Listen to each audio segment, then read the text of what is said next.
Please put your hands together for our final storyteller of the evening. Where is Heather Laptalo?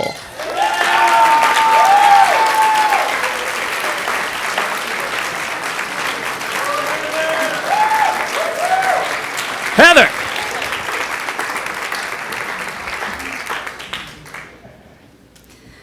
Lying on my back, dazed and confused, I could barely breathe. The pain, it was so intense. I tried to speak, but no words would come out. I could hear voices all around me, so I tried to reach out and touch someone. But I was paralyzed. I was so confused. And then someone grabbed my arm and my leg and rolled me onto my side and quickly dropped me on my back onto a hard surface, sending more pain through my back, causing me to black out. When I finally came to, I realized I was in the hospital. I had just awoken from spinal fusion. I was 13 years old. That was my first of many surgeries. At the age of 19, I finally had my last one, total reconstructive back surgery. 85% of my spine is fused by 4 rods. I'm missing half of my right rib cage and multiple discs in my lower spine. I remember waking up from that surgery and discovering a whole new level of pain. Every nurse that came to see me, I asked, "Do you practice euthanasia?" I begged them to give me something to put me out of my misery. The answer was always no, so I was forced to figure out how to live with this body. And it wasn't easy. A simple walk to the restroom was overwhelming and exhausting. I couldn't even raise my arms to wash my hair or bend down to tie my shoes. Every day I hit the wall, and if you're an athlete, you know what the wall is. It's when one minute you feel like you're on top of the world, and then the next, exhaustion takes over your body. Your arms and limbs become heavy and weak as gravity pulls them to the ground. The voices in your head tell you, you can't keep going, you gotta stop.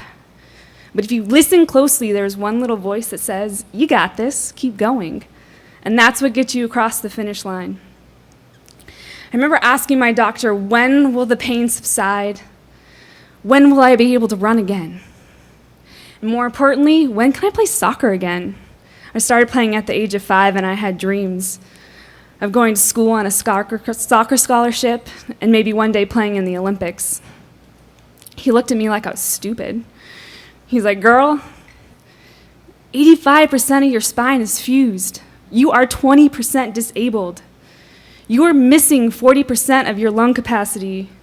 You will never be able to run again, let alone play soccer. So I threw myself a giant pity party.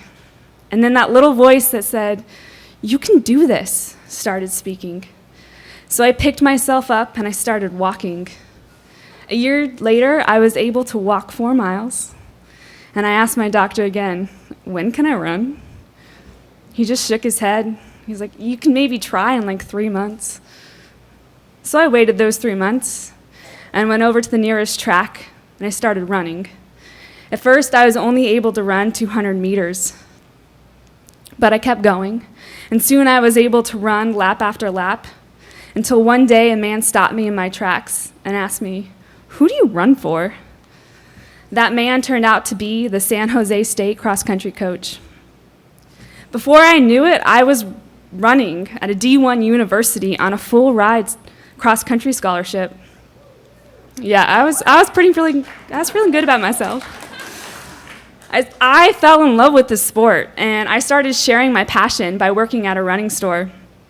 Until one day, this man walks in the door, he was a marathoner, and informed me that I knew nothing about running. I was just a sprinter. And as a sprinter, I was incapable of doing something like completing a marathon. Well, I proved my doctors wrong, so now it was time to prove this stupid customer wrong. So 2 weeks later, with 8 miles being my longest run to date, I towed the starting line of the San Diego Marathon. And I found that wall again at mile 10, and then at 19, and at 23. But I listened to the voice that said, you got this, keep going. And I crossed the finish line in 3 hours and 20 minutes. Yeah, so those of you that know running and marathons, that's pretty quick. I turned out to be a phenomenal athlete despite the fact that I was told, you're destined for the couch. You will never be able to run, not even a mile. And now I climb mountains and I do phenomenal things, and it's not easy. I make it look easy, but it is not easy. Every day I work hard. Life is fucking hard. We all fight our own battles. Each and every day we're faced with walls that separate us from who we are and who we could be. I myself just choose to put on my boxing gloves and bust down each and every one of those walls.